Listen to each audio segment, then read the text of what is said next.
I have nothing to do with Jeffrey Epstein. I threw him out of my club many years ago because I thought he was a sick pervert. But I guess I turned out to be right. But you know who does have? Bill Clinton, Larry Summers, who ran Harvard, was with him every single night, every single weekend. They lived together. They went to his island many times. I never did. Andrew Weissman, I hear. All these guys were friends of his. You don't even talk about those people. You just keep going on the Epstein files. And what the Epstein is a Democrat hoax to try and get me not to be able to talk about the $21 trillion that I talked about today. It's a hoax.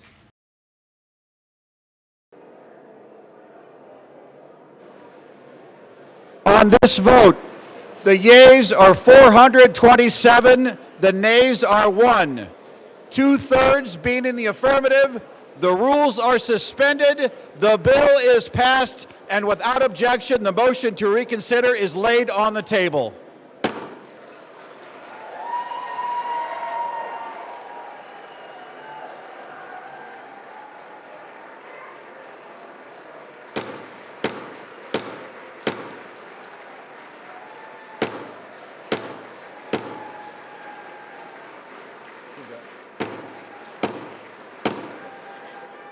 Despite Republican House Speaker Mike Johnson voting yes, he did not mince words ahead of the vote, calling the bill, quote, deceitful and dishonest, arguing it would not sufficiently protect victims of Epstein's crimes. This legislation that will pass today is flawed and it must be amended. So now we rely upon our partners in the other chamber to get that done. That chamber is the Senate, where Senate Minority Leader Chuck Schumer urged members to take up a vote as early as today. Survivors agreed, issuing a message to President Donald Trump Tuesday morning. I am traumatized. I am not stupid. You have put us through so much stress, the lockdowns, the halt of these procedures that were supposed to have happened 50 days ago. A reference to Arizona Democratic Representative Adelita Grijalva, who waited 50 days before she was officially sworn in. She was the decisive 218th member in support of the discharge petition to force a House vote on the release of the Epstein case files. The survivors are the ones who want this bill. And of course it protects the victims because we worked with the survivors in drafting the bill. President Trump said he'll sign the bill if Congress passes it, even though to this day he calls the issue a, quote, Democratic hoax. I'm Maribel Gonzalez reporting. Yeah, Dee, tonight we really saw a rare moment here on Capitol Hill where the wheels of government moved quite swiftly. The bill now heading to the president's desk. If and when signed, that law would force the Justice Department to publicly release its files on the late convicted sex offender. Just hours after the House vote, senators agreed to approve it unanimously, skipping a formal roll call. Now we can move on from the issue. The president will sign the bill, and presumably the documents will be released, and the American people can make up their minds. We have to make sure that all of the documents are released, that there are no games. We know there's a corrupt Justice Department. We know that Bondi and Kash Patel do just what the president asks and wants. For survivors of Epstein's abuse, passage of this bill was a watershed moment, really, in a years-long fight searching for accountability. We have not been heard for so long, and I think the power of being heard and being recognized and being validated is incredibly healing. Live look over the White House there tonight. No official word directly on the bill signing by President Trump at this hour. Now it forces the release of all files, as mentioned, within 30 days here, while allowing the DOJ to redact information about victims or any continuing investigations. 528 lawmakers in the House and Senate voted to release the Epstein documents after months of back and forth. The vote was nearly unanimous in both chambers. The only vote against coming from Louisiana Representative Clay Higgins. When asked why, he said it was for privacy concerns. Taking to X today, the congressman wrote, we've got it pulled up right here, the bill abandons 250 years, he says, of criminal justice procedure in America, adding there were a release of the documents on this scale stands to harm thousands of innocent people, including witnesses. I am traumatized. I am not stupid. And to the President of the United States of America, who is not here today, I want to send a clear message to you. I do understand that your position has changed on the Epstein files, and I'm grateful that you have pledged to sign this bill. I can't help to be skeptical of what the agenda is. My sister is not a political tool for you to use. And we keep getting asked this. What does justice mean, you ask? It starts with acknowledgement. This was me at 14 years old. I was a child. I was in 9th grade. I was hopeful for life and what the future had held for me. He stole a lot from me. I have a 14-year-old daughter myself, the same age I was. And when I look at her, I see the little girl I used to be. The one that no one protected. My greatest fear in this entire world is history repeating itself. Also developing this morning, President Trump calling on Americans not to lose focus as he says Democrats are using the Epstein case as a big distraction. Trump is expected to sign the Epstein measure approved by both the House and Senate yesterday. In a post online, he wrote, "I don't want Republicans to take their eyes off all of the victories that we've had, having created the hottest country anywhere in the world." The bill will order the Justice Department to release all unclassified materials related to Epstein and co-conspirator Ghislaine Maxwell that is not protected by the courts. Already tens of thousands of pages of documents have been released, so it's unclear if there will be any new information. As far as the Epstein files is, I have nothing to do with Jeffrey Epstein. I threw him out of my club many years ago because I thought he was a sick pervert. But I guess I turned out to be right. But you know who does have? Bill Clinton, Larry Summers, who ran Harvard, was with him every single night, every single weekend. They lived together. They went to his island many times. I never did. Now, I just got a little report, and I put it in my pocket, of all the money that he's given to Democrats. He gave me none, zero, no money to me. But he gave money to Democrats. And people are wise to your hoax. We're also monitoring the fallout for a Democratic Congressmember after records showed her communications with Jeffrey Epstein during a congressional hearing. A House vote to censure Virgin Islands delegate Stacey Plaskett failed by just 3 Republican votes last night. Lawmakers brought the resolution after Plaskett admitted she was texting with Epstein during the 2019 Michael Cohen hearing and that Epstein coached her on questions to ask. Those documents show that Delegate Stacey Plaskett, a sitting member of Congress, coordinated her questioning during an official oversight hearing with a man who is a convicted sex offender, a man whose crimes against minors shocked this entire nation. Let me be clear, this was just not casual contact.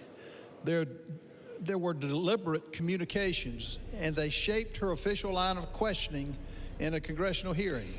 3 Republicans voted with Democrats. Congressman Lance Gooden from Texas, Nebraska's Don Bacon, and Dave Joyce from Ohio. House Oversight Committee Chair James Comer has requested all of Epstein's banking documents while he was a resident in the U.S. Virgin Islands from the Attorney General there. Do you have concerns, Congressman, that the Justice Department's investigations that he's ordered into the Democrats who were named in these emails last week could be used as a justification for not releasing everything that the DOJ has? Well, first of all, what's going to happen next? The legislation gives the executive branch only 30 days to produce these files. And if they redact anything, they've got 15 days to explain and justify any redactions. So we drafted this legislation so that if it did pass, things would be on a fast track. And it is true that if they start investigations in one sort of silo of area of these Epstein files, they could block or delay. It won't delay it forever, but they could delay releasing those files there. But here's the thing, there are 1,000 victims and there are so many perpetrators. They can't open enough cases to block all of the Epstein files and to protect all of these perpetrators. So even if they do these, what seem to be partisan investigations, that's another thing that bothers me about the announcement the president made is he named Democrats and things that he was going to investigate. These survivors are not partisan.